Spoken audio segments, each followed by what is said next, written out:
అండి మా బ్రేక్ఫాస్ట్ పూరీనను కూర టమాటా దోసకాయ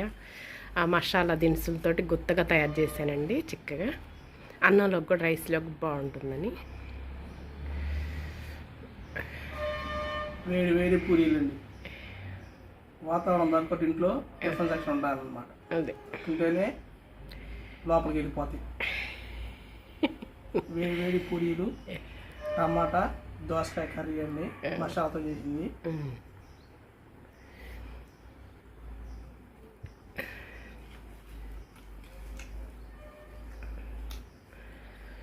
తెలుసండి